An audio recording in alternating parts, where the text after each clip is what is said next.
Halo semuanya, selamat datang di 5 detik jawab soal TOEFL. Seperti biasa, kalau teman-teman paham dengan materinya, maka teman-teman akan bisa mengerjakan soalnya dalam waktu 5 detik saja ya. Oke, sekarang di sini kita coba lihat ya. Di sini ada soal ya, teman-teman. Silakan coba teman-teman jawab ya. Di sini pilihannya antara A, B, C, sama D. Nah, kira-kira di antara 4 opsi jawaban itu yang mana sih yang kurang tepat di dalam kalimat ini? Seperti biasa, saya kasih waktu 5 detik.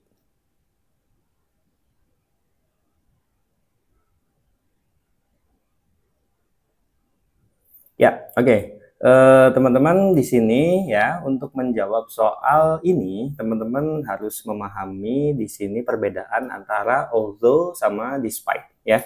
Oke, jadi sebenarnya kalau misalnya kita artikan artinya dari kata although dan kata despite itu sama ya. Artinya adalah meskipun atau walaupun gitu ya. Nah, cuman nanti di sini akan ada perbedaan secara structure. Jadi although sama despite itu artinya sama, tapi mereka memiliki perbedaan secara structure. Nah, bedanya di mana?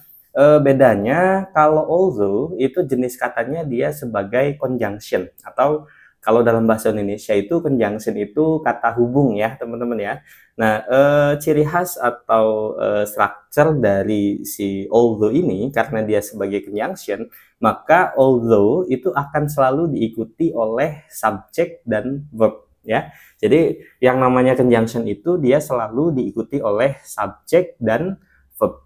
Nah, sedangkan kalau misalnya di sini kata despite itu nanti dia jenis katanya sebagai kata preposition ya.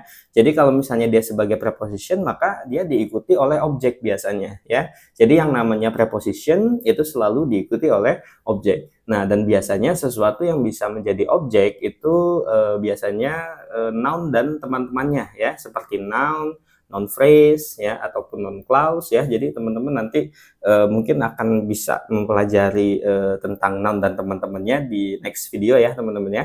Atau juga gerund. Nah, jadi yang namanya preposition itu akan selalu diikuti oleh objek. Maka nanti di sini ketika teman-teman itu bertemu dengan kata despite, maka dia akan diikuti oleh noun atau bisa juga gerund. Nah, teman-teman, bagi yang belum paham dengan istilah gerund, gampangannya gini aja. Gerund itu adalah verb ing ya. Jadi kata despite ini bisa diikuti oleh verb ing atau bisa juga diikuti oleh noun ya. Dalam artian di sini noun itu juga tidak hanya noun biasa tapi bisa juga noun phrase ya, teman-teman ya. Teman-teman untuk simpelnya noun itu misalnya contohnya girl itu noun, kalau misalnya noun phrase itu berarti a beautiful girl. Nah, itu noun phrase. Jadi bedanya noun sama noun phrase, kalau noun itu cuma satu kata saja, tapi kalau noun phrase itu dia sudah berupa rangkaian kata. Nah, mungkin akan kita bahas lebih detail ya di next video. Karena di sini kita berfokus dulu kepada perbedaan antara although sama despite. Oke. Nah, jadi kalau teman-teman sudah paham dengan perbedaan antara although sama despite ya, teman-teman akan bisa menjawab soalnya. Nah, sebelum ke soal TOEFL, kita coba dulu untuk soal latihan. Nah, teman-teman di sini yang pertama ya, di sini ada although atau despite, terus di situ ada she studied hard. Nah, teman-teman kalau misalnya kita lihat di sini, kita ingat-ingat lagi perbedaannya although sama despite, bedanya gampangannya gini, although itu diikuti oleh subjek sama verb, sedangkan despite tidak ya. Jadi despite itu hanya diikuti oleh noun atau noun phrase, atau bisa juga diikuti oleh verb ing atau nanti yang disebut sebagai gerund ya. Jadi kalau misalnya di dalam soal nomor 1 ya, ketika teman-teman itu disuruh memilih antara although sama despite, kalau misalnya kita lihat di sini kuncinya ada di kata she studied hard. Nah, she studied itu dia berupa subjek dan verb. Jadi she ini nanti di sini sebagai subjeknya, studied ini dia sebagai verbnya. Nah, kalau misalnya dia diikuti oleh subjek sama verb, berarti yang kita pilih adalah yang although. Nah, jadi teman-teman di sini kita tidak bisa pilih despite ya karena dia diikuti oleh subjek sama verb gitu ya. Oke. Nah, terus kita lanjut nomor 2. Kalau nomor 2 di situ ada although atau despite, terus di situ ada feeling tired. Nah, Teman-teman kita lihat di sini, biasa kata kuncinya adalah di setelahnya ya. Di situ setelahnya ada feeling tired. Apakah dia berupa subjek sama verb? Kan tidak ya, teman-teman ya. Di sini feeling tired ini kan dia bukan berupa subjek sama verb, tapi dia berupa verb ing atau yang biasa kita sebut sebagai gerund. Nah, kalau misalnya dia berupa verb ing atau kita sebut sebagai gerund, maka kita tidak bisa memilih although ya teman-teman ya. Jadi kita pilihnya yang despite. Nah, jadi although-nya kita coret. Oke.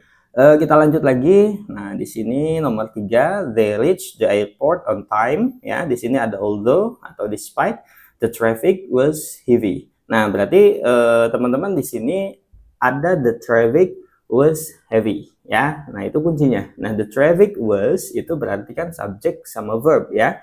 Berarti dia tidak bisa kita tidak bisa memilih despite, tapi kita pilih yang although ya. Oke. Nah, berarti karena dia subjek sama verb ya, berarti kita pilih yang although. Nomor 4. Oke, di sini she passed the interview although atau despite her lack of experience. Nah, teman-teman di sini kita sudah lihat her lack of experience ini di sini tidak ada subjek sama verb di situ ya. Jadi kalau tidak ada subjek sama verb ya sudah jelas karena dia noun atau lebih tepatnya ini nanti namanya noun phrase ya. Karena dia berupa rangkaian maka kita pilih yang despite. Oke, although juga salah di sini. Yang kelima, langsung saja bisa kita lihat di sini ada it was a challenging task. Nah, berarti di situ ada subjek sama verb ya. Berarti kita tidak bisa pilih despite, tapi kita pilih although. Nah, jadi teman-teman kalau teman-teman sudah paham dengan perbedaan antara although sama despite ya, maka teman-teman ketika menemukan although atau despite di dalam soal TOEFL dan dia itu digaris bawahin ya, maka pastikan setelahnya itu sesuai ya.